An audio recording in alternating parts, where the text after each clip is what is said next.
Hello mon petit Palawan, on se retrouve une nouvelle fois à mon bureau aujourd'hui pour parler d'un sujet que je trouve très intéressant, le jeûne, comment l'utiliser pour maigrir. Je viens de lancer dans le Jedi Club le Fight Body Challenge où le but c'est de se préparer pour l'été, mais ça pourrait être fait en fait à n'importe quelle période de l'année en fonction du moment où tu vas regarder cette vidéo. Mais le but, voilà, ça va être de se remettre en forme, de sécher et d'avoir une bonne définition musculaire. Et un des outils que l'on peut utiliser pour réussir plus ou moins facilement à perdre du poids, ça peut être le jeûne. Et je vais donc t'expliquer pourquoi et comment. Alors d'abord, je veux commencer par te dire que ce n'est pas un truc miraculeux ou magique, qu'il y a énormément de prétendus bienfaits qu'on peut lire dans la presse, sur les réseaux sociaux, qui sont en réalité pas vraiment avérés parce que au final, la majorité des études qui sont faites sont sur des animaux et n'ont pas été répliquées sur des êtres humains. Donc on ne peut pas dire avec une certitude que c'est valable pour nous. Et puis, au-delà de ça, la majorité du temps, c'est dans un objectif de perte de poids. Et donc, c'est très difficile de faire la distinction entre les bienfaits qu'on peut retrouver dans ces études, savoir si ça provient du jeûne ou si ça provient de la perte de poids, de la perte de graisse qui améliore aussi en général la santé. Donc voilà, on ne va pas partir sur ce délire de bienfaits et tout. Moi, ce dont je veux te parler aujourd'hui, c'est du jeûne comme outil pour perdre du poids et un outil qui va te permettre de réduire tes calories assez facilement. Et donc, je vais t'expliquer pourquoi et comment le faire. Première question qu'on peut se poser, c'est est-ce que c'est fait pour tout le monde?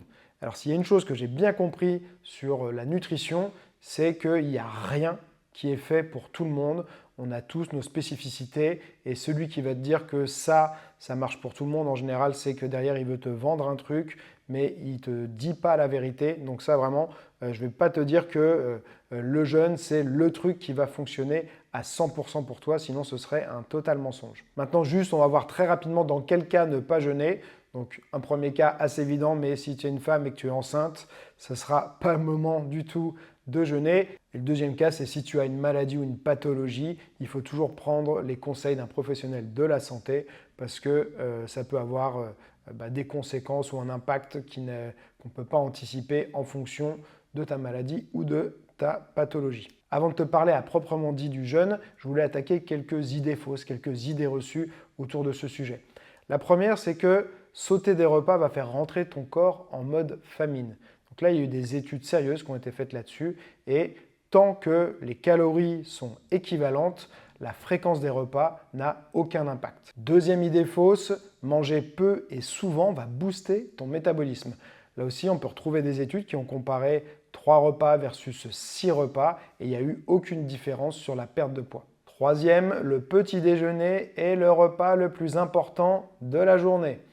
Là, ils ont vu que chez des adultes qui essayaient de perdre du poids, ils leur ont fait des recommandations soit de sauter le petit déjeuner, soit au contraire de le manger, et ça n'a eu aucun impact sur la perte de poids. Quatrième, le jeûne intermittent augmente le cortisol. Donc là, ils ont fait des études et ils ont vu qu'au final, en comparant 3 repas versus un repas créait une perte de masse grasse significante et diminuait au contraire la concentration de cortisol. Cinquième idée fausse, le jeûne intermittent est catabolique. Pour faire simple, ça veut dire que ton corps se nourrit de tes muscles et donc que tu perds de la masse musculaire. Là, ils ont vu qu'au contraire, le jeûne intermittent permettait de mieux préserver sa masse musculaire en période de restriction calorique versus une restriction calorique toute la journée en continu. Ok, maintenant on va parler des avantages non prouvés du jeûne, c'est-à-dire non prouvés, qui ne se basent pas réellement sur des études, mais plutôt sur ce que moi j'ai pu observer chez moi et chez d'autres personnes qui le pratiquaient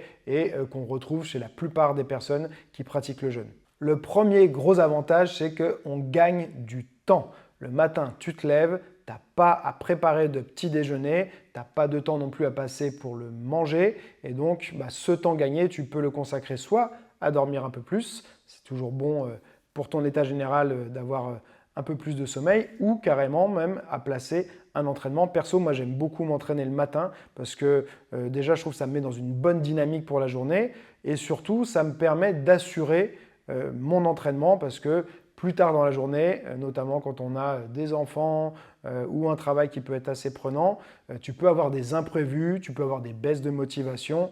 Et donc voilà, il y a plein de facteurs qui vont faire que tu ne vas pas réussir toujours à faire l'entraînement que tu avais prévu de faire. Alors que si dès le matin, tu te lèves et boum, tu fais ton entraînement, c'est fait, ça t'a mis dans de bonnes conditions et au moins c'est un moyen d'assurer que tu vas avoir une régularité dans ton entraînement. Là où je gagne du temps aussi, c'est que je n'ai pas à attendre de digérer pour pouvoir m'entraîner. Quand je prends un petit déjeuner, je ne peux pas tout de suite aller faire mon entraînement derrière. J'ai besoin d'attendre un peu de digérer. Et donc souvent, je me disais, je vais travailler en attendant, faire autre chose le temps de digérer.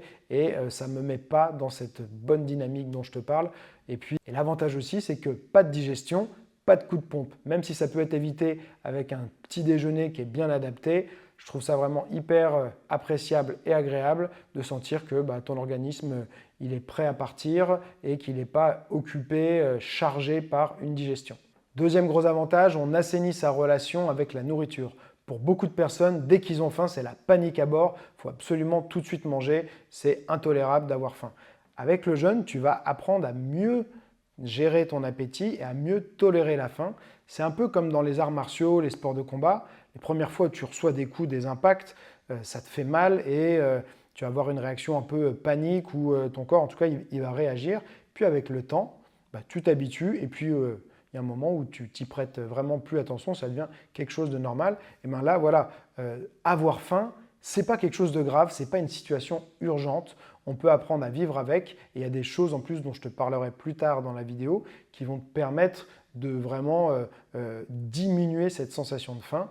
Et puis, ce que je trouve aussi appréciable, c'est qu'on met un petit peu au repos son système digestif et ça fait vraiment du bien, je trouve. Troisième avantage, une meilleure adhérence. On sait que dans la majorité des régimes, le problème, c'est qu'ils ne sont pas tenables dans le temps. Quand on regarde à plus 1 an, 2 ans, 5 ans, les différents régimes suivis par les personnes, la plupart du temps, ils ont repris du poids, ils n'ont pas du tout réussi à maintenir le régime. Là, c'est hyper facile de maintenir cette habitude. En fait, le départ peut être un peu compliqué parce que justement, on va avoir cette sensation de faim qu'on n'a pas l'habitude de gérer. Mais une fois qu'on a passé cette première étape un petit peu difficile, ça devient vraiment très facile et ça devient une vraie habitude qui ne demande plus d'efforts pour être maintenue.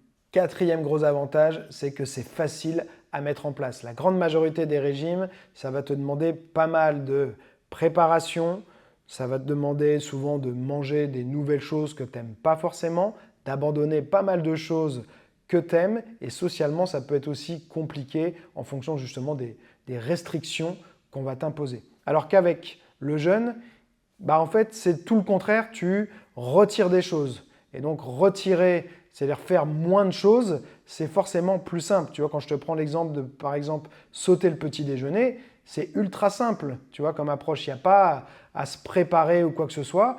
Le fait de ne pas faire quelque chose, ça ne te demande pas de préparation spéciale et donc c'est beaucoup plus facile à mettre en place. Numéro 5, de l'énergie. Quand on jeûne, on a la patate, on est super productif, on fait plein de choses. On sait qu'en réalité, tout ce qui est coup de pompe, brain fog, c'est souvent un problème d'alimentation et qu'on peut réussir à diminuer, voire faire disparaître complètement ces symptômes-là avec une bonne alimentation, une alimentation adaptée. Mais une nouvelle fois, ça demande de faire des gros efforts de changement alimentaire. Alors je ne dis pas qu'il ne faut pas les faire. Hein. D'un point de vue santé, ce sera toujours bénéfique d'avoir une alimentation avec des aliments peu ou pas transformés, de qualité et manger le plus sainement possible. Ça, c'est sûr que c'est un gros plus. Mais tout le monde ne va pas y arriver. Moi, je sais que j'ai eu beaucoup de mal à le faire en fonction des périodes de ma vie, en fonction un peu de ta charge mentale, du moment. Tu vois, il y a des moments où en fait, ça va être trop pour toi. Alors que le jeûne, ça va être assez facile à mettre en place, quelle que soit la situation du moment. Je trouve que il n'y a pas de gros obstacles à le faire. Et tu verras vraiment que si tu essayes, ça peut paraître un peu contre-intuitif parce qu'on associe souvent le fait de manger à l'énergie, mais en réalité, ne pas manger, tu te sens beaucoup plus dynamique et plein d'énergie. Ce n'est pas parce que tu ne manges pas que tu es là en train de te traîner et tout, au contraire. Alors maintenant, on va voir comment le jeûne peut te faire maigrir. Je vais être très simple et très basique. Si tu ne manges pas pendant une période donnée, tu vas forcément consommer moins de calories, c'est mathématique. Sauf, bien sûr, si derrière tu compenses sur les repas suivants et que tu t'empiffres pour compenser le fait que tu n'aies pas mangé avant. Mais ça, en fait, comme le jeûne te permet d'avoir une meilleure relation, comme j'ai dit, aux aliments, à la faim, mieux tolérer la faim, mieux contrôler ton appétit, il faut être surtout vigilant au début et après, ce ne sera plus du tout un problème. Par contre, il y a une chose importante, c'est qu'il faut plutôt raisonner en termes de calories consommées sur une semaine que sur une journée. On sait qu'un week-end de malbouffe, ça peut complètement détruire toutes les calories que tu auras épargnées sur la semaine. Donc, essaye de te dire, là, cette semaine, est-ce que j'ai réussi globalement à manger moins de calories et ça va peut-être t'empêcher de surcompenser, de dire le week-end je me relâche et en fait le week-end tu te relâches tellement que tu manges tellement plus que la semaine que tout ce que tu as réussi on va dire, à épargner ou à réduire en termes de calories pendant la semaine, tu le retrouves dans ton week-end et voire même tu en prends plus et donc tu ne vas pas perdre du poids, tu peux même en prendre si tu fais ça.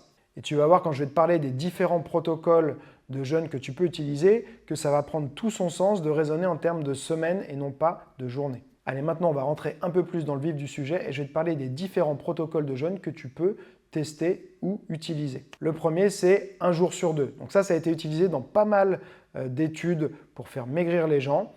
C'est très simple. Il y a 1 jour tu manges, 1 jour tu ne manges pas. Ça te fait maigrir, ça c'est certain.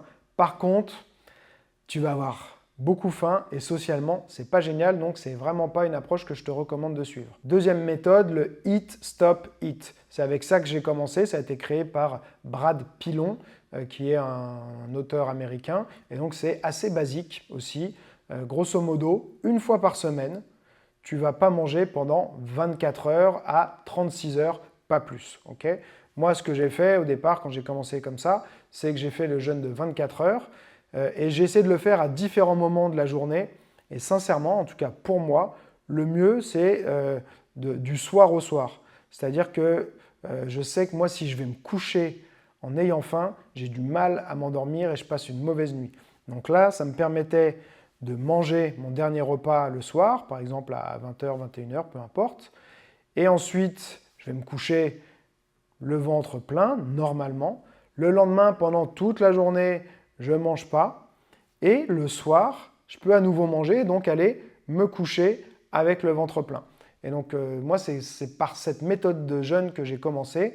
Et ça m'a vraiment aidé sur la faim, réaliser, de dire en fait, ouais, j'ai de l'énergie, je peux ne pas manger pendant 24 heures, je ne suis pas KO, je me sens bien, j'ai eu faim par moment, mais au final, c'était pas si terrible que ça, c'est passé et c'est revenu plusieurs fois dans la journée, un peu en forme de vague comme ça. Et donc voilà, ça a été mon introduction au jeûne. Troisième méthode, c'est Lean Gains. Donc ça, c'est la deuxième méthode que j'ai testée. C'est créé par Martin Berkane, un coach de muscu avec un physique impressionnant, qui est ultra sec, avec une bonne masse musculaire. Et donc lui, il a créé le jeûne intermittent où tu ne manges pas pendant 16 heures et tu manges pendant 8 heures. C'est devenu, je pense, la méthode de jeûne la plus populaire. Il y a beaucoup de gens qui ne savent pas que c'est lui qui a popularisé ou créé en tout cas ce protocole. Et moi, c'est vraiment celui que je trouve le plus simple à mettre en place, à implémenter, et c'est celui que j'ai utilisé vraiment pendant des années. Pour suivre cette méthode, c'est assez simple. En général, il te suffit de sauter par exemple le petit déjeuner et de ne pas grignoter le soir après ton repas, et tu arriveras à faire tes 16 heures sans problème.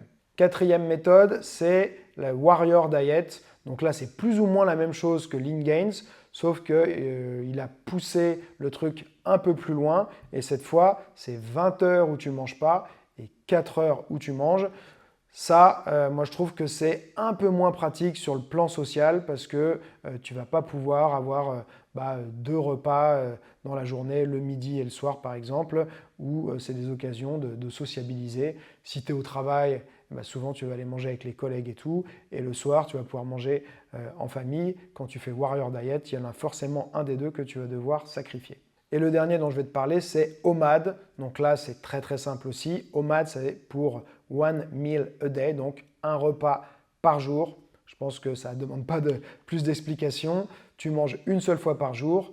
C'est efficace pour perdre du poids, ça a certains bénéfices aussi dont je ne te parlerai pas aujourd'hui. Par contre, une nouvelle fois, je pense que c'est un vrai challenge socialement, donc ce n'est pas forcément quelque chose que je te recommande. Mais on est tous différents, une nouvelle fois, donc peut-être que toi, avec ton style de vie, c'est quelque chose qui pourrait te convenir. Maintenant, je vais donner quelques conseils par rapport à ma propre expérience. La première chose, c'est rester flexible. Il ne faut pas devenir une sorte d'ayatollah du jeûne, parce que là, ce qu'on veut avant tout, en tout cas dans cette vidéo, ce dont je te parle, c'est de réussir à perdre du poids avec le jeûne. Donc on ne va pas s'occuper des prétendus bénéfices, je te dis, qui n'ont même pas été souvent réellement prouvés sur les humains, ou des choses comme l'autophagie, qui en réalité demande de jeûner plus longtemps, et donc c'est quelque chose qu'on ne pourra pas faire régulièrement et qui n'aura pas un impact vraiment positif sur la perte de poids. Là, ce qu'on veut, c'est perdre du poids et rester flexible, c'est hyper important pour l'adhérence dans le temps. S'il y a un jour où tu te lèves, d'habitude tu as décidé de sauter le petit déjeuner, mais ce jour-là, tu te lèves ou tu t'es levé plus tôt, je ne sais pas, et tu as extrêmement faim, tu manges. C'est pas grave. C'est pas grave. Il ne faut pas se mettre des règles ultra rigides où le fait de jeûner, ça va devenir quelque chose de pesant dans ton quotidien. Pareil, si tu choisis de suivre la méthode Lean Gains, qui est plutôt celle que j'aurais tendance à te recommander, on te dit 16 heures, 8 heures, mais s'il y a des jours où c'est pas pratique, c'est pas faisable, et que tu fais 12 heures ou 14 heures, ou que même au final c'est jamais faisable pour toi, que ça va être tout le temps du 13 heures ou 14 heures, c'est pas grave. En fait, tu vas déjà sauter un repas, tu vas déjà réduire tes calories et ça aura un impact positif. Donc le 16h, 8h, il faut plus prendre ça comme un objectif ou une indication, mais il ne faut pas être complètement figé sur ça. On reste flexible. Comme tu l'auras compris, mes deux préférences, c'est Lean Gains en premier et Eat Stop Eat. Eat Stop Eat, ça peut convenir mieux à certaines personnes. Si par exemple, en fait, tu es plutôt du genre à mieux réussir à faire un gros effort une fois par semaine, plutôt qu'un effort peut-être un peu moins gros, mais en continu, en permanence, Eat Stop Eat, ça pourrait être très bien pour toi. Par contre, si derrière, tu trouves que au final, sauter le petit déjeuner, c'est pas quelque chose de compliqué pour toi, ou ça peut être sauter le repas du midi ou le repas du soir. Tu vois, il y en a qui vont trouver que au final, c'est une perte de temps d'aller manger avec les collègues et tout, surtout si tu n'as pas des collègues que tu apprécies particulièrement, et que en n'allant pas faire de pause le midi, tu vas pouvoir travailler à un moment où tout le monde part manger, où toi tu es tranquille, tu vas être plus productif, et tu peux peut-être terminer ta journée de travail plus tôt. Ça peut très bien aussi te convenir. Moi, ma recommandation, c'est plutôt de sauter le petit déjeuner. Je trouve ça plus facile, notamment, comme je te l'ai déjà dit, mais socialement parlant, le petit déjeuner, je trouve que ça n'a pas trop d'impact de le sauter. On peut rapidement commencer sa journée ou s'entraîner, tout ça à la place du temps qu'on a réussi à économiser. Et puis, il y a ce côté où moi je te dis, j'ai du mal par exemple à aller me coucher en ayant faim. Donc là, ça me permet de manger le soir aussi, tout en faisant mon jeûne. Voilà, donc c'est ce que je préfère. En tout cas, moi, c'est sauter le petit déjeuner, mais c'est vraiment une question de préférence personnelle. Maintenant, je vais te donner des conseils pour réussir un peu à optimiser ton jeûne et notamment gérer un peu mieux la faim. Le premier conseil pour gérer la faim, c'est de boire beaucoup. Et de boire même parfois des boissons avec un petit peu de calories. Et tu vas comprendre pourquoi. Une nouvelle fois, on n'est pas figé sur il faut absolument jeûner, c'est 0 calories, sinon tu casses ton jeûne et tout ça. On s'en fout de ça. On veut réduire nos calories, d'accord? Donc ce n'est pas parce que tu vas boire un truc qui a 10 ou 15 kilocalories que ça va t'empêcher d'économiser plein de calories, ok? Donc sur ça, voilà, pareil, sois pas figé à te dire non, un jeûne c'est 0 calories. On s'en fout, on l'utilise pour la perte de poids. Moi, je t'explique un peu ce que je fais. En général, je commence par un thé vert, le thé Genmaicha, que je trouve super bon. C'est un thé avec des petits grains de riz grillés dedans qui donnent un bon goût. Je me fais dans un Contigo, c'est un mug isotherme. J'ai le grand qui doit faire, je sais pas, 500-600 millilitres. Je me fais un grand thé vert. Dès que je me lève, boum, je mets l'eau à bouillir avec ma bouilloire électrique. Ça prend 30 secondes. Je verse dans mon mug, je laisse infuser 5 minutes, je referme le mug et j'ai ça à boire tout au long de la matinée. Si je l'ai bu trop rapidement, je peux m'en refaire même un deuxième, mais je vais vraiment boire beaucoup. Ça, c'est la première chose. Deuxième chose, en parallèle, je me prépare aussi une boisson à base d'électrolytes. Donc, c'est tout ce qui est magnésium, potassium, sodium et tout. Ça, je trouve que ça aide sur les performances, mais aussi sur ça t'hydrate bien, donc ça te fait du bien au corps. Et je trouve que même sur le fonctionnement de ton cerveau et tout ça, tu te sens mieux avec une boisson d'électrolyte que simplement juste boire de l'eau. Troisième boisson que je vais consommer régulièrement, c'est des EAA, donc des acides aminés essentiels, ou des BCA, c'est un peu moins bien, mais voilà, l'un ou l'autre. Ça, je vais m'en faire aussi 700-800 millilitres dans un grand shaker et je vais pouvoir boire en continu. En général, je m'entraîne le matin, donc souvent je vais le boire un peu avant l'entraînement et pendant l'entraînement. Ça me permet d'augmenter un peu mon apport de protéines parce qu'il y a beaucoup de gens qui déjà de base en mangeant 3 fois par jour et même en prenant des collations et tout, n'ont pas suffisamment d'apport de protéines. Il faut savoir que les protéines, c'est ce qui est le plus important, c'est ce qui te permet de préserver ou de développer ta masse musculaire. Et ça, on a vu aussi qu'en termes de santé, de longévité, ton taux de masse musculaire, c'est un facteur hyper important. Donc, ça devrait être une priorité de consommer suffisamment de protéines et de t'entraîner aussi. Mais voilà, consommer déjà au niveau alimentaire suffisamment de protéines. Donc, les acides aminés essentiels, ça va t'aider déjà un peu vers cet objectif-là. Ça a un vrai effet coupe-faim, je trouve, donc ça aide aussi à mieux gérer la faim. Donc moi, je bois vraiment beaucoup. Dernière chose que je vais faire aussi, alors non, une dernière précision sur les EAA. Si j'ai un entraînement intense, comme par exemple quand j'ai mon entraînement de lutte, où là c'est intense et je vais vraiment dans mes retranchements, je me donne à fond, je vais ajouter en général du Vitargo aux EAA. Donc c'est une sorte de glucide à libération rapide qui te permet d'avoir des glucides pour ton entraînement. Et ça va, parce que même si tu jeûnes et que tu as de l'énergie et tout, si tu fais quelque chose qui consomme beaucoup de glucose, c'est bien d'avoir un apport. C'est des calories, mais c'est pas grave, c'est toujours moins de calories que si j'avais mangé un vrai petit déjeuner. Et surtout, je bénéficie toujours de ce côté rapide, pas de digestion, tout de suite disponible, prêt à m'entraîner. Dernière chose que je fais, ça, c'est pas un truc que je fais tout le temps, que je fais, en tout cas je le fais en ce moment, mais je ne l'ai pas toujours fait. Et je trouve ça pas mal, c'est par rapport à des choses que j'avais lues. Donc c'est complètement optionnel, tu n'es pas obligé de le faire. Mais 1 heure avant la fin de mon jeûne, je me fais un shaker de protéines. Alors oui, c'est des calories, une nouvelle fois, mais pourquoi je fais ça? Pour augmenter ma consommation de protéines, puisque au final, tu retires un repas, donc tu retires on va dire un repas où tu consommes des protéines, donc tu fais baisser tes calories, mais tu fais baisser aussi ta consommation de protéines. Et je t'ai dit que c'était hyper important de le maintenir élevé. Et donc, pour compenser ça, 1 heure avant la fin de mon jeûne, je vais me faire un shaker de protéines. Et l'autre avantage, c'est que comme j'ai pris ça 1 heure avant de manger, quand j'arrive au repas, je ne vais pas avoir cette envie de tout déglinguer, de manger une quantité astronomique, surtout au début, parce que là, tu vois, j'ai repris le jeûne au moment où je fais cette vidéo depuis pas longtemps. J'avais arrêté quelques années, je l'avais fait pourtant pendant des années, et donc j'ai un peu perdu l'habitude.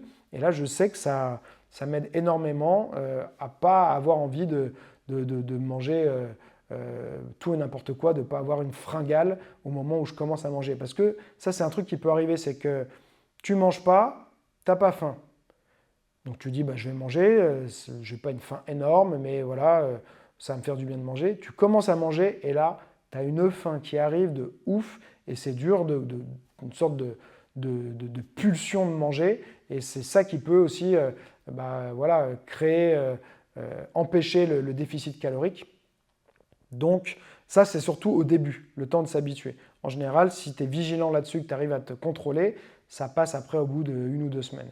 Et donc là, moi, cette stratégie de shaker de protéines, c'est pour m'aider là dans la reprise du jeûne et en même temps pour augmenter donc ma consommation de protéines. Et ça, je pense que c'est un truc que je vais maintenir, même si au bout d'un moment, je sens que j'ai plus autant la faim, mais pour vraiment avoir voilà, une bonne consommation de protéines. Donc voilà, j'ai fait le tour du sujet, de ce que j'avais à te dire sur le jeûne, les bienfaits, les avantages, les inconvénients. Maintenant, tu as les informations, à toi de prendre ta décision.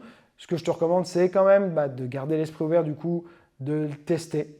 Tu le testes, essaye de faire ça au moins 2 semaines. Si au bout de 2 semaines, tu trouves que c'est un enfer pour toi, que c'est insupportable la faim et tout, c'est simplement peut-être que le jeûne ne te convient pas à titre personnel ou que dans ton rythme de vie, dans ton style de vie, ça ne va pas réussir à bien s'intégrer. C'est pas grave, tu auras d'autres solutions.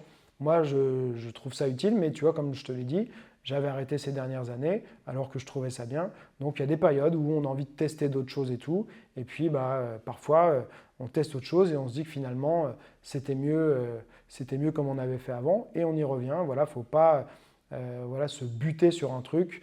Et voilà, en tout cas, ce que je te recommande, c'est quand même de donner sa chance aux jeunes, mais un minimum de temps. Si tu fais 1 jour, 2 jours ou 3 jours, en général, ce n'est pas suffisant. Tu ne vas pas avoir le temps de t'habituer, d'avoir ces adaptations et les bénéfices. Et donc, tu as l'impression que tu vas peut-être jamais réussir à le tenir. Même si avec les conseils que je t'ai donnés de boire et tout, tout ce qui est EAA, protéines en poudre et tout, ça peut vraiment t'aider même sur la période initiale. Si tu veux une version écrite de cette vidéo pour regarder un peu comme des notes et tout, revoir les différentes choses que je t'ai dit, tu as le lien dans la description. Il y a un article sur mon site qui accompagne cette vidéo dans lequel j'ai ajouté aussi quelques infos supplémentaires, notamment sur le choix des compléments comme les EA, les protéines en poudre et tout. Donc je te mettrai des liens avec des recommandations. Et puis voilà, j'espère que ça va t'aider. Mets-moi en commentaire si tu as testé et tout le jeûne, si c'est quelque chose que tu as déjà fait. Ou si, suite à avoir vu cette vidéo, tu l'as mis en place, qu'est-ce que tu as ressenti et tout, reviens me laisser un commentaire, ça me ferait extrêmement plaisir. Et puis en attendant, je te souhaite un joyeux entraînement et n'oublie pas, celui qui croit savoir n'apprend plus, alors garde l'esprit ouvert.